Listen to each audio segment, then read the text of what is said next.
Recording in progress. Thank you very much. It's really a pleasure to be here. And I look forward to the time when I'll be able to be in Gulf Manor in person, Be'ez Hashem. But thank you for having me in Zoom. And I look forward to learning with everybody tonight. We call the Torah Chaim. It's called the Torah of Life. And the question really is what is the life force behind the Torah? Something is alive. We know that a human being, when he was created, was just a body. And HaKadosh Baruch Hu blew life into that human being. But the Neshama itself is the life force of a person. And the life force, the Neshama, is the Tzelem Elokim, it's the godliness, it's what makes us tick. What is the Neshama of the Torah?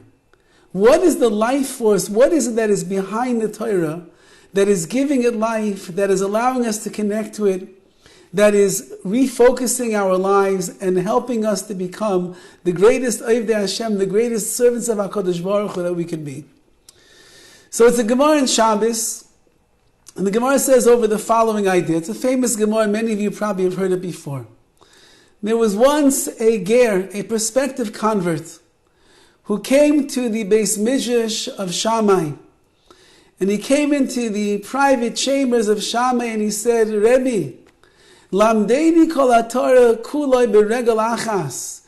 Teach me all of the Torah on one leg.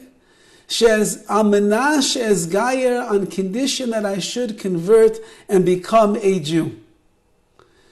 So Shammai looked at this man and he said, are you serious? You know how long it takes to learn all the Torah? It takes years and decades and centuries. It takes days of amelis, of hard work. It takes labor. It takes hours. It takes commitment. It takes dedication. You want me to teach you all of the Torah while standing beregel achas on one foot? And he pulled out a stick and he beat the man out of his office and he said, you came to the wrong place. I don't convert people on such conditions. But the man was undeterred. And so he walked out of the office of Shammai and he walked into the office of Hillel. Hillel, he heard, was a little bit more forgiving and gentle. And he comes to Hillel and he asks him the same exact question. And he said, Lamdeini kol haTorah kulo beregel achas. Teach me all of the Torah on one leg. She'almanah she'ez gayer, on condition that if you give me a good answer, I will convert and I will become a Jew. Now Hillel liked this question because Hillel heard something different that he was saying. And he heard that the man was asking him the following. I look at Klal Yisrael, I look at the Jewish people, I see that there is something very special and unique about them. I see that they are replete with beautiful midos, character. I see their care, their concern. I see their moral compass that they live with. I see what a Jew really is. And I'm scratching my head, says the ger. I'd like to know what is the regel achas, what is that one pillar on which all of the Torah rests upon, through that which makes a Jew a Jew. And if you could give me a really good answer, as Gayer, I want to convert and I want to become one of your nation. So Hillel said the following words. He said, Ma'adisani loch, whatever is hateful to you, Leisavid lechavercha, do not do that to your friend. Very simple. Whatever is hateful, whatever you dislike, whatever you don't want, don't you dare go and do that lechavercha, to your friend, to another Jew. That's kol haTorah kula, he said. That's what all of the Torah is all about. The rest is merely perush, commentary. Zil v'lamad, go and learn, and you'll become a good, God-fearing Jew. I heard many years ago from one of my Rabbeim, Rabbi Moshe Eisenman in Ner Yisrael. He said, what in fact was this ger, this prospective convert, what was he asking for? He said, I want to know what makes the Jewish people mention. What makes them so special and so unique? What is that about the Torah that nobody else in the world seems to have? And the answer that he received was that if you will be sensitive, and you will be kind, and you will be understanding, and you will be someone that cares about the needs and the wants and the desires of another person, and you will make sure that you give them what they need. I think someone is not on mute over here. If you will give them what they need, and you will treat them the way in which you yourself want to be treated, so then that is what Torah is really all about. Being a caring and a sensitive and an understanding human being. But not just a human being. As they say, the vernacular in the world, just be a good person. It's not being a good person. It's being a holy Jew. And these are the words of Rabbi Akiva in last week's Parsha. The Pasuk says, Ve'afta l'reyecha kamoicha. You have to love your fellow Jew the way that you love yourself. Says Rabbi Akiva, Zeh klal gadol b'Torah. This is the main principle. This is what the Torah is really all about. This is the way in which a person is going to connect themselves with the Rebbeinu Shalom. Just like HaKadosh Baruch Hu is merciful, you're going to learn to be merciful. Just like HaKadosh Baruch Hu is compassionate, you're going to learn how to be compassionate. As HaKadosh Baruch Hu hears the cries of those that are in need, you are going to learn to hear the cries of those that are in need. And when that little girl needs to be picked up off the ground, and she scraped her knee, and she needs you to kiss her boo-boo, you're going to bend down on the ground, and you're going to pick her up, and you're going to wipe away her tears, and you're going to kiss that boo-boo as well. Because ve'afta l'reyecha kamoicha, although a person cares mostly about themselves, and our greatest concern is our success, and our health, and our parnasa, and our shidduchim, and our children, and our livelihood, and our life and our existence, the Torah wants us to look outside of ourselves and bring other people into our world, into our realm of existence and reality. And the Torah, HaKadosh Baruch Hu, wants us to focus our attention and our energy on them and not only ourselves. And if a person does that, that is the regel achas, that is the pillar of the Torah which separates Klal Yisrael from all of the other nations that there are in the world. Since that we're speaking to Cincinnati, I have to tell over a Cincinnati Maisa story. Last year I found one, Baruch Hashem, I found another one this year as well. In about 1939, as World War II was breaking out, Rav Dessler, Zecher Tzadik Livracha, who was one of the great Gedolim in Europe, he ended up being stuck in England at that time, separated from his wife and his children, from his students, and he spent the next 5 years during the wartime in England. He couldn't communicate. He didn't know everything that was going on. He didn't even know if his family was still alive after all of the horrible reports they had heard. The end of 5 years, when the war was over, he got word from his son, Rav Nochem Velvel, who had somehow escaped to America, and he was living in America at the time, not far from Cleveland, Ohio, and he contacted his father, and his father said, "You wait right there, I'm going to charter a boat, and I'm coming to America. I miss you, my dear son, I must see you." So Rav Dessler got on a boat, and he took the long journey from England all the way to America, and he was reunited with his son, Rav Nochem Velvel. And of course he was so excited, and they caught up on the 5 years, and he asked them all the miracles, how you survived and you lived and everything. And he told them, "Tati, I want you to know that when I came to America, I knew not a single soul. But there was a Yid, one of the tzaddikim from Europe who had already landed in America, in Cincinnati. And his name is Rav Laser Silver. And Rav Laser Silver was one of the biggest askanim, one of the most diligent workers during the wartime, where he was taking care of all the Jews, trying to get them out of Europe, trying to send packages and money and aid. But while he was taking care of them, he was also taking care of the Jews that ended up over here on the American soil. And he took care of all my needs, everything that was necessary, and even more.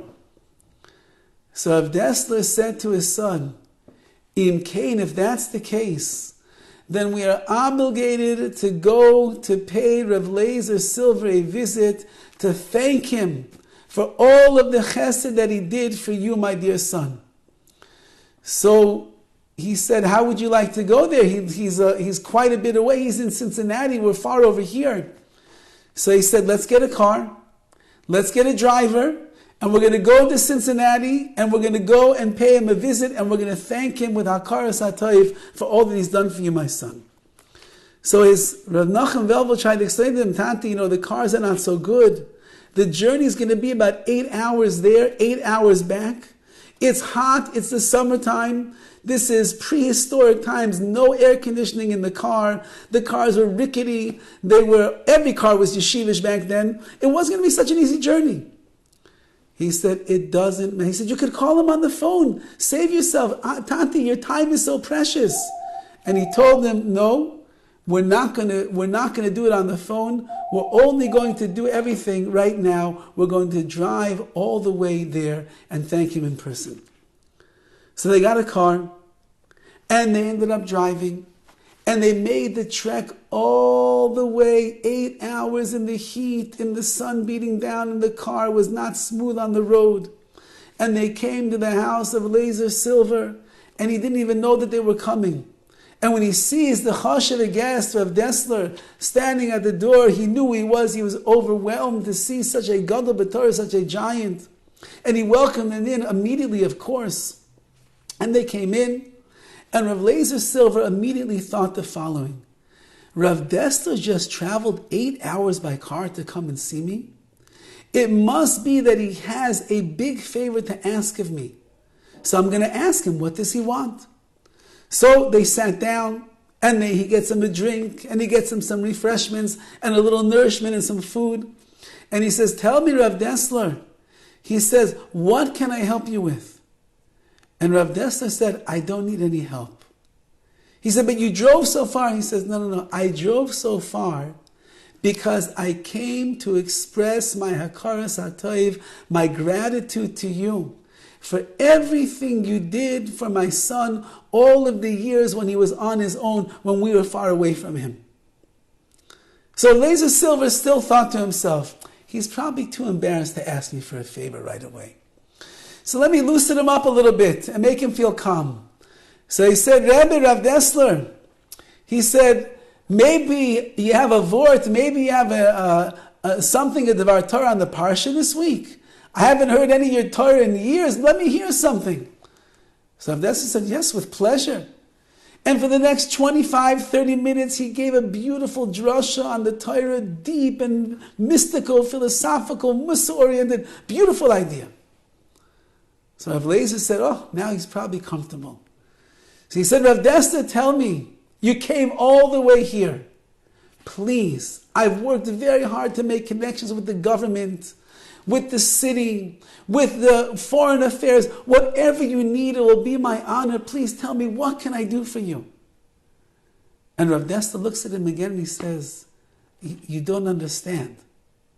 I came here to thank you for everything that you did for my son over the last 5 years." So Lazer Silver said, he must still not feel comfortable. Let me loosen him up a little bit more. So he said, "Rav Dessler, I imagine before you left England, you must have given a big Musa shmuz, a big drasha in the yeshiva. Maybe you could tell us the last Musa shmuz you gave in the yeshiva?" And Rav Dessler said, "With pleasure." And for the next 45 minutes, he went into the deepest areas of Jewish thought and Musa and self-improvement and growth. And he taught him everything that he had given over. And now he sees Rav Dessler is very, very comfortable. And he's very much in his element. And he again asks, he says, "Rav Dessler, please, I know you drove 8 hours here, and I know you have to drive 8 hours back, and it's hot, and it's difficult conditions. Please, tell me, how can I help you? What can I do for you?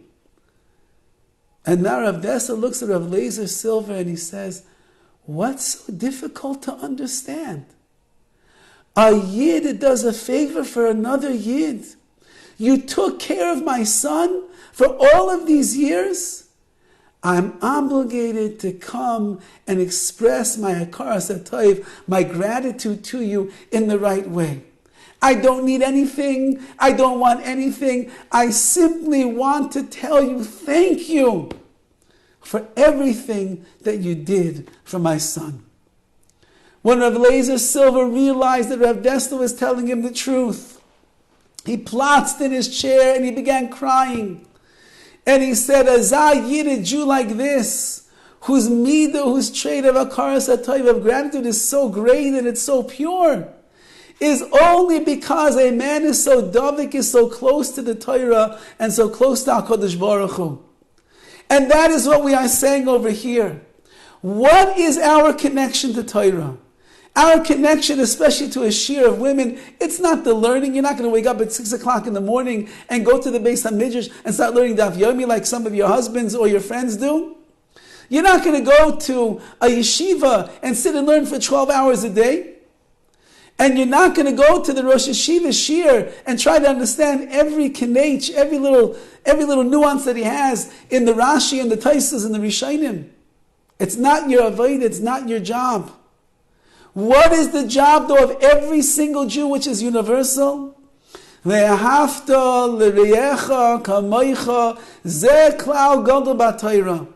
When a person gets to the point where he looks at another Yid, as the way the Netziv says, he's kenefesh achas, we are one flesh, we are one soul.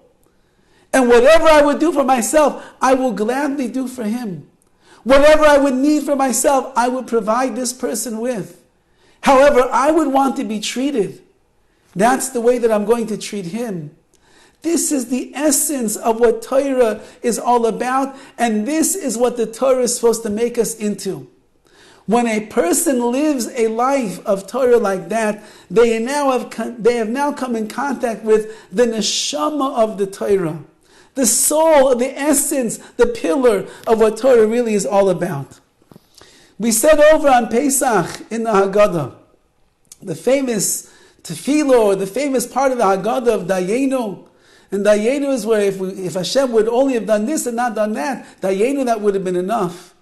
And there's one of the peculiar statements that is made is, Ilu hevinu lanu lahar Sinai. If only HaKadosh Baruch Hu would have brought us to Har Sinai, but He would not have given us the Torah, Dayenu, that would have been enough. That would have been enough. The whole point of the Yetzias Mitzrayim, of the Exodus, of the salvation, of the miracles, of everything that HaKadosh Baruch Hu did, was, as Moshe Rabbeinu told Klal Yisrael, Tavdun Elokim ala har hazeh. We're eventually going to leave, and we're going to travel all the way into the wilderness. We're going to come to the mountain, and we're going to receive the Torah, and we're going to serve HaKadosh Baruch Hu with Torah and with mitzvahs. And now the Haggadah is saying, if Hashem would have only brought us to Har Sinai and not gone the rest of the way and given us the Torah, Dayenu, that would have been enough. How would it have been enough for Klal Yisrael not to receive the Torah? So I heard over Yom Tov from one of my nephews the following idea. What did it look like when Klal Yisrael was standing by Har Sinai? What does the pasuk tell us about the nation that was standing and waiting to receive the Torah? Vayichan Sham, and we were there together as one by Har Sinai. Says Rashi over there, it should have said Vayachenu Sham, that we were encamping there together in the plural form. But it says Vayichan Sham, the singular was camping by the mountain, waiting for the Torah to be given.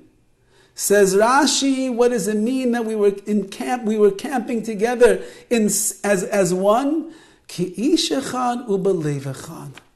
We were like one person with one heart. The unity, the achdus, the v'afta l'recha kamecha, the love that every single Jew felt for themselves, for each other, was so strong and it was so great.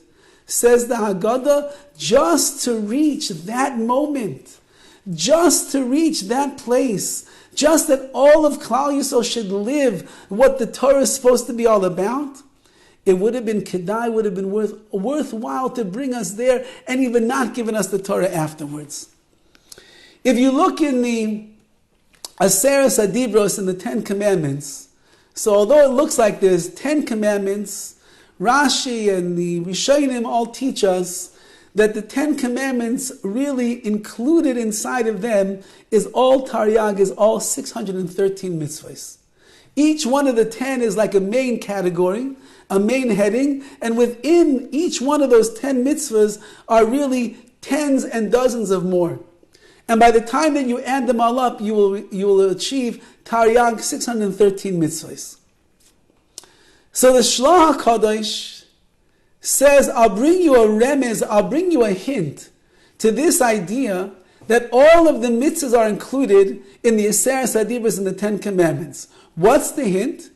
If you add up all of the letters in the Aseres Adibros, what is the number? What is the number that you're going to reach? So yes, I would have thought you're going to reach 613. However, that's not what you count. If you count up all of the letters from the first Aleph in the Aseres Adibros of Anochi to the last Chaf, from the last word of the Aseres Adibros, you come to 620. Says the Shloah, 620 minus 7 equals 613. So there's really 613, there's an extra 7. What are those extra 7 letters symbolic of?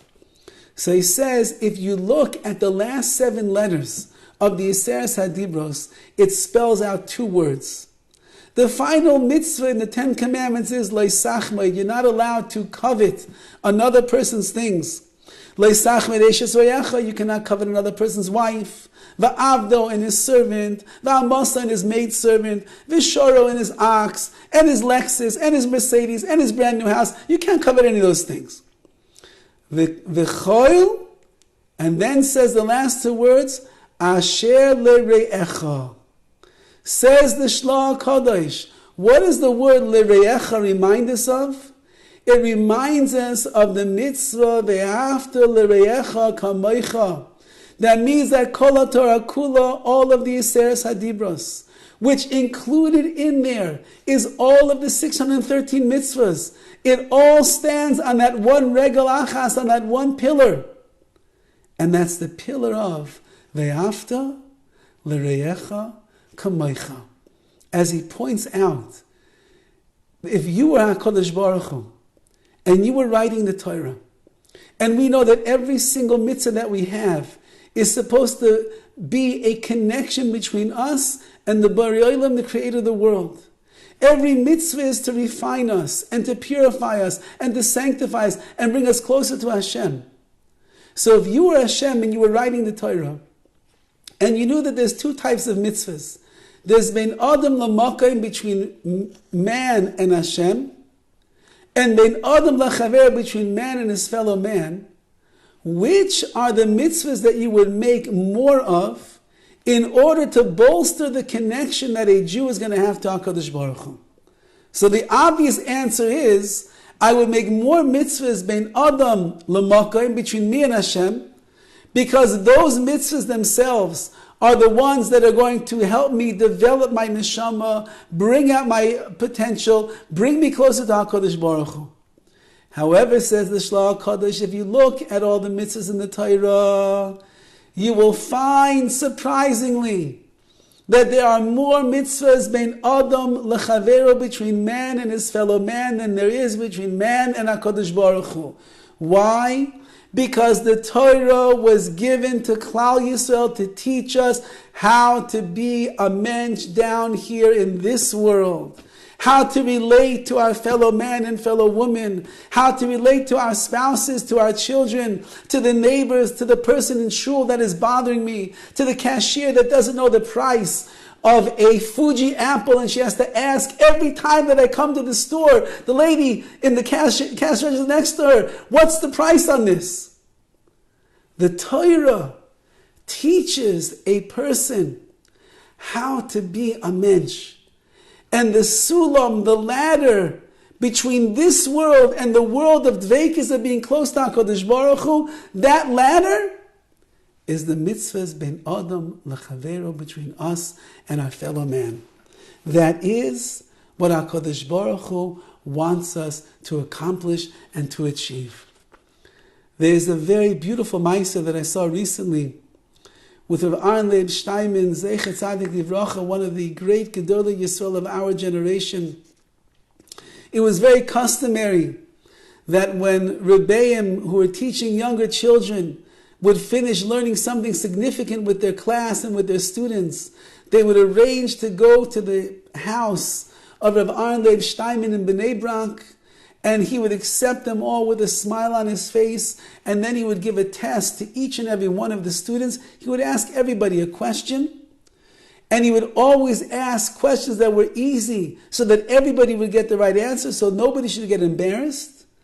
And they would get a bracha from him and a candy from him, and then they would go on their way feeling elevated in the learning of Torah that they did. So there was once a Rebbe who had a class in a yeshiva in central Israel. And they finished learning a significant amount of Mishnayos or something like that.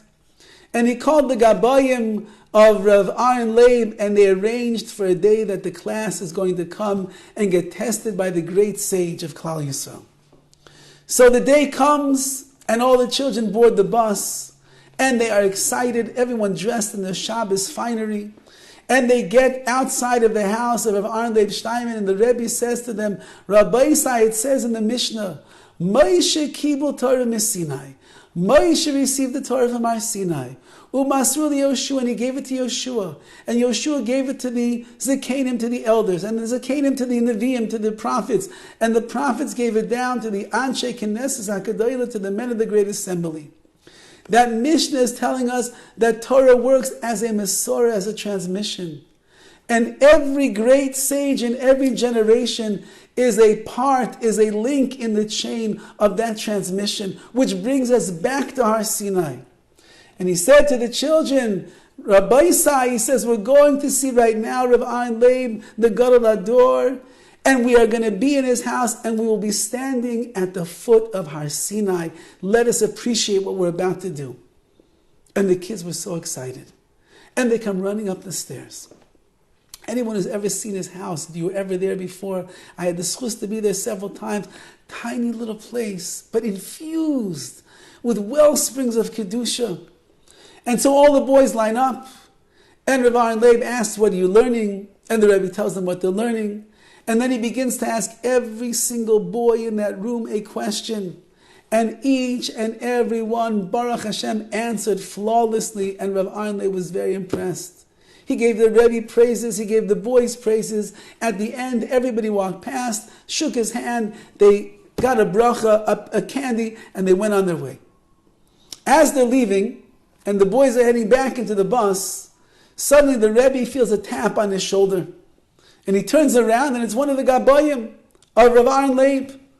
And they said, excuse me, the Rosh Hashiva would like to speak to you. Me? Oy vey, he said. Maybe the boys didn't really do such a good job. Maybe he saw some bad midah, some bad character traits there. I don't know what he could want. Okay, I'll come. So he comes running back up the stairs. And Rav Aaron Leib first asked the Rebbe, are you going back on the bus with the Talmidim tonight? He said, no, they're going back to the yeshiva, the Menayel, the principal is going with them. I'm going home to Yerushalayim. So you're going to be late then on my account. Your wife is probably waiting for you.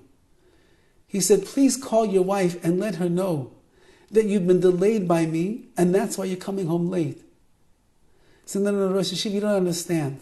We live in Yerushalayim. I teach in central Israel over there. It's a very, very long carpool, a very long journey. He said, I come home late every night. Tonight, I'm actually going to be coming home earlier because I'm just going from Bnei Brak to Jerusalem. He said, but your wife knows that, doesn't she? Yes. So she's expecting you even earlier than normal. You must tell her right now, please, that I'm holding you up over because I need to speak to you. So the Rebbe picks up the phone. He calls his wife. He apologizes in the name of the Rosh Hashiva. And he says, I'll call you when I'm done. The Rosh Hashiva of Steinman says to him, there's 2 boys that I want to speak to you about in your class. And he mentions the questions that he asked the boys so that the Rebbe would know what he's talking about. He said, yes, I know what you're talking about. He said, I don't have Ruach HaKodesh, I don't have some prophecy when I tell you what I'm about to tell you. He said, but I'm just being observant. And he walks into the other room and he pulls out 200 shekel and he comes to the Rebbe and he says, take this money. He says, you know that when boys come to see me, they come to see an old Jew, their parents usually dress them up in all of their nicest Shabbos clothing. He said, by these 2 boys, I noticed that even though they were dressed in the nicest clothing they have, their shoes were torn. That means they don't have nice shoes. So please take the money, make sure that it gets into the hands of their parents, and their parents must buy these children new shoes. The Rebbe was blown away. And Aaron Leib, the Gadol Hador, the giant, he's looking down at the shoes of the little kids that are standing in front of him. But then Rav Aaron Leib starts crying. And he says to the Rebbe, now, he said, I'm getting old.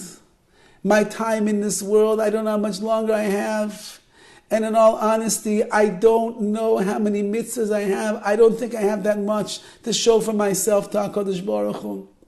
And I'm scared about what's going to be with the Yom Adin, the day of my judgment.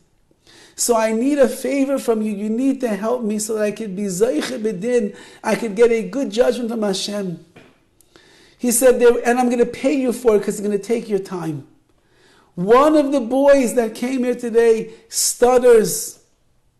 I beg you, never ever ask this boy a question in the middle of class again, lest he be embarrassed, lest he be shamed, lest he turn white. He could barely get the words out of his mouth. So I'm going to ask you a favor, and that's why I'm paying you. It's going to take your time. You need to learn with him extra either before or after class. You'll never ask him a question in class again. But when you learn with him privately, you'll ask him a question. The other kids cannot know. You'll ask him a question. You'll give him the time that he needs. He'll be able to break his teeth if he needs to and get the words out the way that he needs to, and he'll give you the answer. And in that way, he'll never, ever be embarrassed. And if we can treat this young boy as a mensch, then in fact he will become a great mensch that will treat others as a mensch as well. The Rebbe said, you don't have to pay me. No. I want to pay you. And I will do it in a timely fashion. Because it's so important for this boy and his life.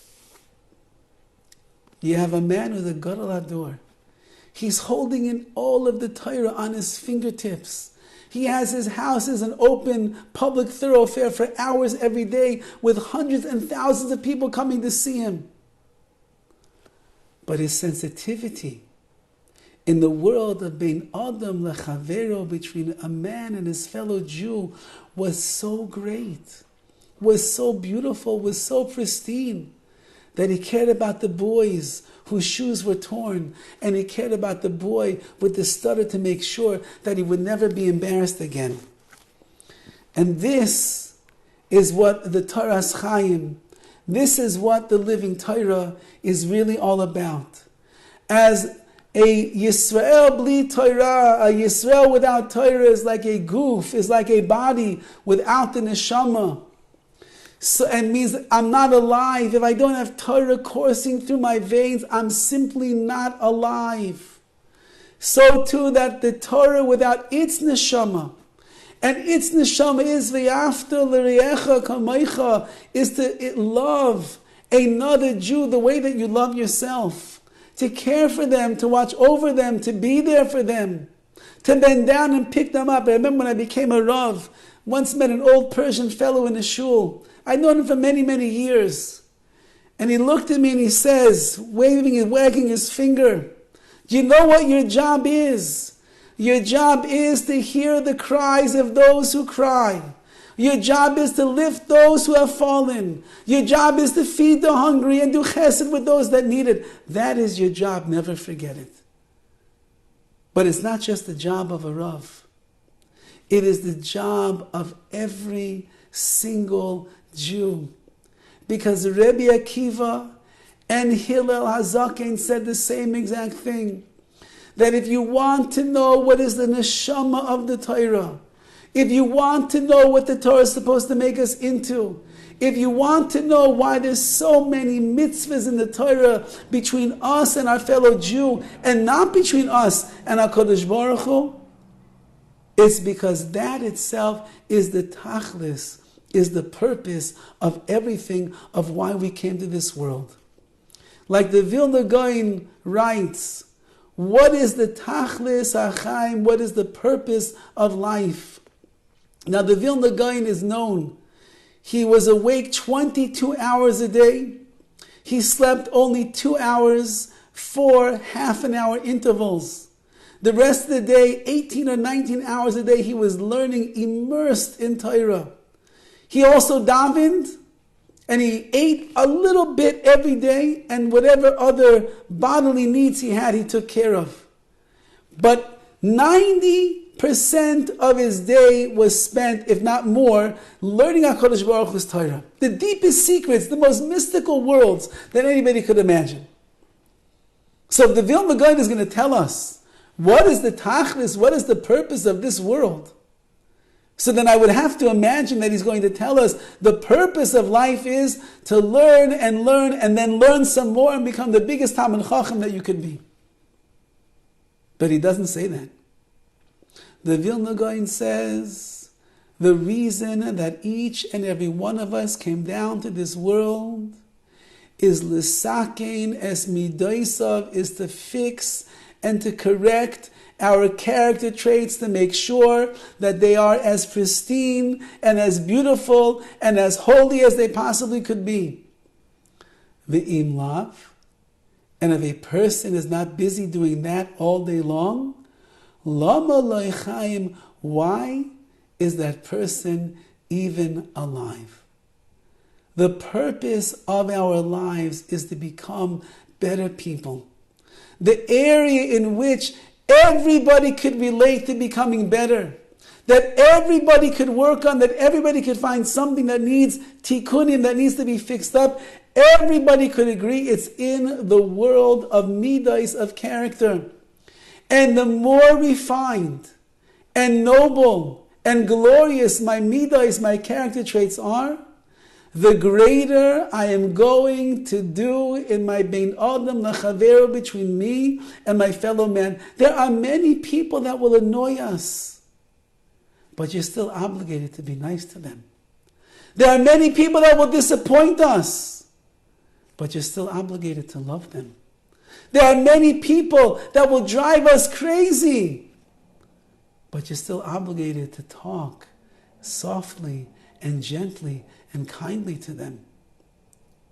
When a person's midas, when his character is on the highest level of spiritual refinement and royal nobility, it allows you to have the insight and the understanding and the inner wisdom to be able to handle the mitzvahs bein adam lachaveru down here in this world, to do with them what HaKadosh Baruch Hu wants us to do.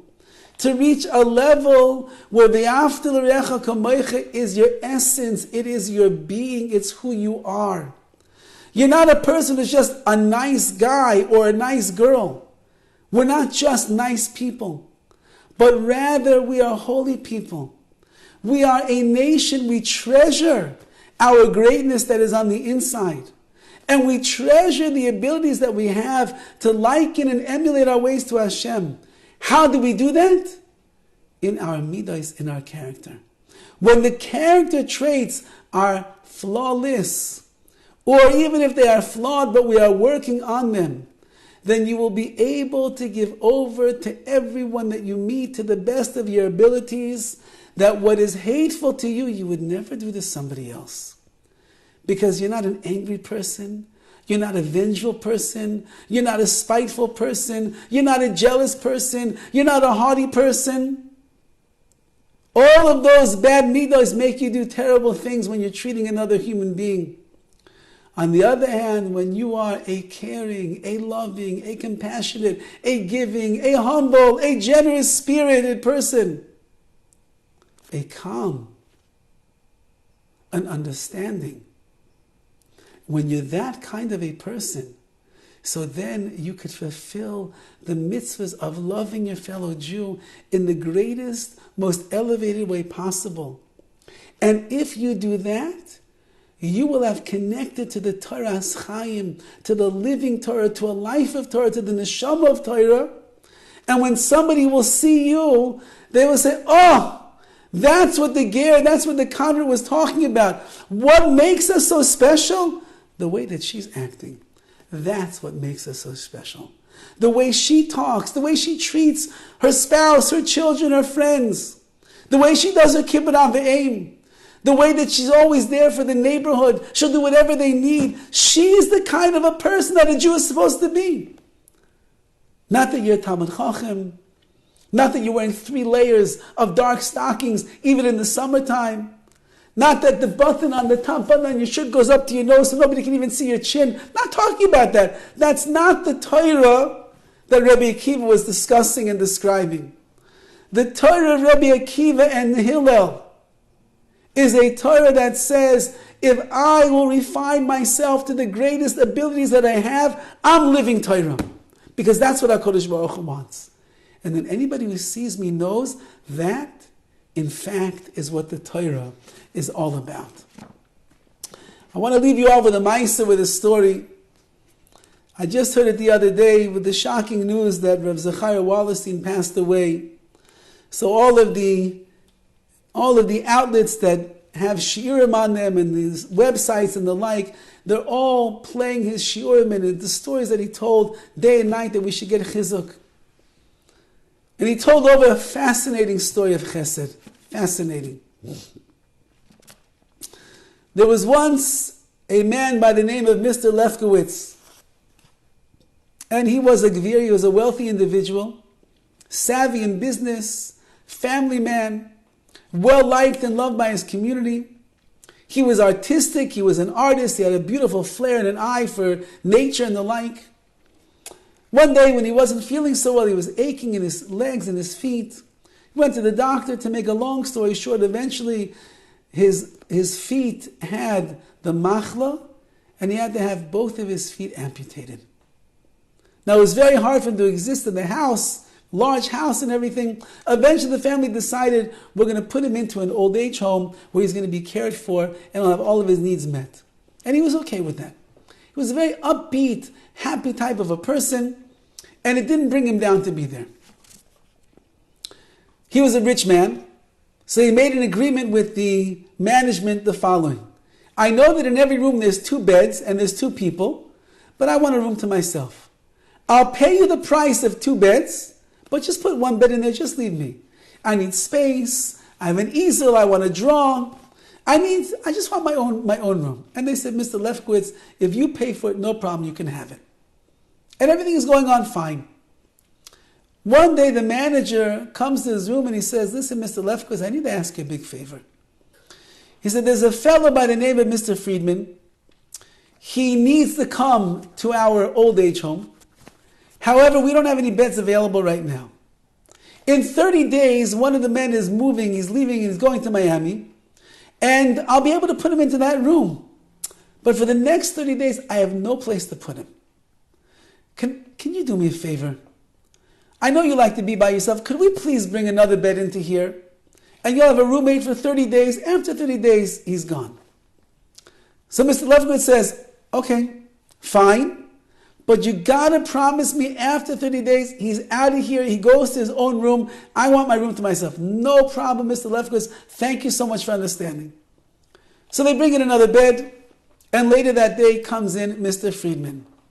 The grumpiest, most miserable, wretched, grouchy man that he's ever met before. Now remember, Mr. Lefkowitz is a happy-go-lucky person. Upbeat, positive, optimistic. He has no feet, and that's how he behaves. And so he gets into his wheelchair, and he rolls over and he says, Shalom Aleichem, Mr. Friedman, welcome to my palace. How are you? And the man looks at me and says, get away from me. I don't want to talk to you. I don't want to see you. I don't want to be in this place. My children stuck me here. I hate it over here. I don't want to hear from you at all. So Mr. Lefkowitz says, listen, I'm doing you a favor. I'm letting you into the room.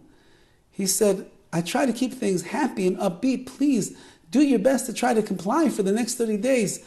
Don't you dare tell me what to do. I don't want to be here. I'm miserable. Leave me alone.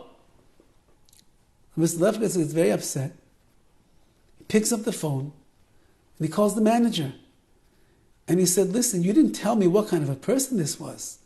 This is the most miserable, grouchy person I ever met before. It's not going to work in my room. I'm not that kind of a person. So you need to come and you need to take him. I need my room back to myself. So the manager says, listen, he's not always like that. It's just maybe his first day. We met him before. He said, I don't care. I'm not bringing such negativity into my room. Come and take him. So listen, Mr. Lefkowitz, we can't take him today. There's no place to put him. Please let him just sleep there tonight. Tomorrow we'll take him, we'll put you back by yourself. Fine. That night they go to sleep, and in the middle of the night, Mr. Lefkowitz hears crying coming from the other bed. And he wakes up, and he gets into his wheelchair, and he rolls himself over to the bed of Mr. Friedman, and he sees that Mr. Friedman is crying uncontrollably. And he says, Mr. Friedman, what's the matter? Why are you crying? And he says, why am I crying? You don't see why I'm crying? He says, no, I don't see. What's the matter? He says, can't you see why I'm crying? It's miserable over here. Of course I'm crying. He said, but what's the matter? You have a bed. You're in my room. He says, take a look at my face. Look at my eyes. What do you see? He said, I don't know. I don't see anything. He says, I'm blind, my friend. I went blind and I can't see a thing. My whole world has grown dark and it's miserable. I live in dark and misery every single day of my life. And you want me to be happy? Because you can see, you know what a beautiful world we have? Leave me alone. Mr. Lefkowitz felt so bad. And he's thinking, what can I say to him right now? I told her to throw him out of the room. I didn't even realize he's a blind man. Of course he's grouchy and grumpy. Of course. So he says, listen, Mr. Friedman, I have an idea. He said, I'm an artist. I see the world and all the beauty of the world in different ways. Not everybody sees it. You used to be able to see, now you can't. I have an idea. How about tomorrow morning we wake up, I'm going to sit by the window in the room, and it looks out onto a beautiful park over there. I'm going to look out the window. I'm going to look at the park. I'm going to describe to you all the events that are going on inside that park. The clouds and the children running and the dogs, people walking their dogs and the buses rolling in. The beautiful colors of the green and the brown, everything that's there. And that way I can be your eyes and you'll be able to see. And I'll tell you what, if you don't like it, I won't talk to you again for the next 30 days. So he says, you're a real mishugana. He said, fine, I'll do it. Next morning, crack of dawn, Mr. Lefkowitz jumps out of bed, rolls over in his wheelchair, and he says, Mr. Friedman, rise and shine. Let's go look at the world. He said, you crazy? It's crack of dawn over here. I just fell asleep. Come on, let's go see what it looks like out there. So Mr. Lefkowitz rolls over to the window and says, oh, it's such a beautiful park, Mr. Friedman. You have no idea. You should see the clouds, how they're floating in the sky. And the trees, there's one big tree like this, and there's one full tree. And there's a squirrel that's running right now, leaping from one branch to the next. And then he talks about there's the B-23 bus that's driving up right now. Everybody's piling on to go to work. And there's little kids that are running off to school. Oh, it's so beautiful. And he's describing them laughing and playing. And it goes on like this for an hour. And at the end of the hour, he says, okay, what do you say, Mr. Friedman? And he says, never talk to me again. Okay, I tried. And he goes back to his side of the room. The next morning, at the crack of dawn, Mr. Friedman wakes up. And he says, Lefkowitz, he says, can you do me a favor? I kind of liked when you described what was going on in the park outside from the window. Could you do me a favor and start describing it again? It's really interesting. Could you please do it again for me? Sure, with pleasure. And he rolls his wheelchair down to the wall to look out the window. And he starts describing everything. He says there's this woman over there in a big yellow coat and it's hot outside and everything. And he begins describing everything in detail. Can't imagine. And it goes day after day after day. Sometimes they would spend hours describing what it looked like out the window. 30 days comes, and the manager says, okay, Mr. Friedman, no. We're best friends now. Don't take Mr. Friedman, please. And it goes on like this for months. The rain and the snow and the fall and the spring, summertime, everything is describing the scenery over there in that park. And Mr. Friedman loves it every day. After about a year, Mr. Friedman says, you know, Lefkowitz, I have to tell you something astonishing. Because of the way that you describe everything in that park, I see better now, even though that I'm blind, than when I was able to see with my very own eyes. I went to the park 1,000 times. I never saw the kids playing. I never saw the beauty of the trees rustling in the wind. I never noticed all the people getting on the bus and going to work with all of their idiosyncrasies. I never saw that. You opened up the world to me. You allowed me to see things that I never saw before. I cannot thank you enough for being my eyes in this dark world that I live in. A few more months goes on and they are really bonding. They are really best friends in the world. And one day, Mr. Friedman wakes up and he feels something's not right. He feels like it's a little bit late. And he says, Lefkowitz, where are you? Why are we doing so late this morning? No answer. Lefkowitz, where are you? You're in the restroom, where are you? Come. Tell me what's going on outside. No answer. No, come on, stop playing games. Where are you right now, Lefkowitz? Come on, I need to see the window. I need to see the light. No answer. Mr. Friedman panically pulls on the string to call the nurse, and the nurse comes running. Yes, what is it? He says, what is it? Where's Lefkowitz? Where's my roommate? Where's my best friend? And the nurse gets very quiet. And she says, I'm so sorry, Mr. Friedman. Last night, in the middle of the night, he was having heart pains, chest pains. We rushed him to the hospital. And unfortunately, he was nifter. He passed away a few hours ago. What? Lefkowitz like that? He's gone? What? She said, his Levi, his funeral is at 2:00. Would you like to go? Of course I want to go. That's my best friend in the whole world. And then he says to the nurse, by the way, nurse, what time is it right now? She says, it's almost 8:00. Quick. Go to the window on the wall over there and look at the window and start describing what it looks like at the bus stop with everybody getting on the bus to go to work. It's almost 8:00. The bus is going to pull away at 8:01. I need to see that. I need to see it. I look forward to it every single day. She says, what? What do you want? He said, please go to the window. Look out the window. Mr. Lefkowitz every day would look out the window and describe to me the scene. And there's so many things going on over there. I need to see it. Please go look out the window and tell me what it looks like. Come quick, the bus is going to pull away to 801. She said, what are you talking about? What are you talking about, Mr. Friedman? He said, do you understand English? Go to the window, look out the window, look at the park, look at all the people getting quickly, the bus is going to pull away. I want to see what it's going to look like. She said, Mr. Friedman, there is no window in this room.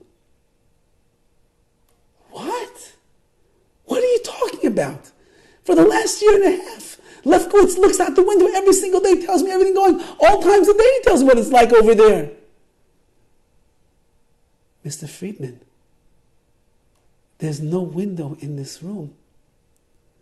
He gets out of his bed and he starts groping around, feeling it. He gets to the wall and he starts pounding on the wall, feeling around for the window. And sure enough, lo and behold, there is no window on the wall. And it hits him that all of that time that he was there, Mr. Lefkowitz, all of that time, he made up everything in order to make this man feel good.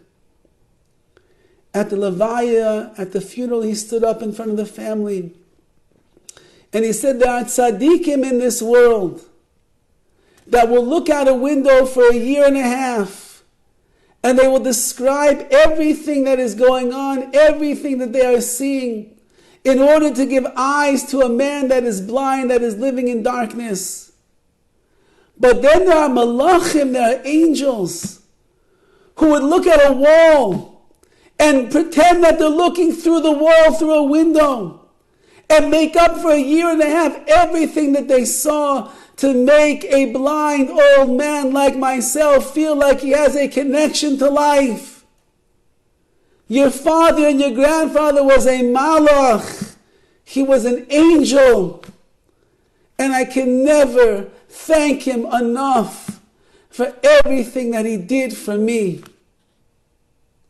Ve'afto l'reyecha kamoicha ze klal godol b'Torah. The Torah is not about how much you learn and how many times you finish Shas, how much money you give to tzedakah. The Torah is about what kind of a yid are you going to become.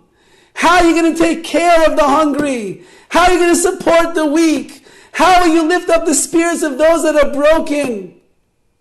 That's what HaKadosh Baruch Hu wants from us. And that's the Neshama, that is the Nefesh, that is the soul of the Torah.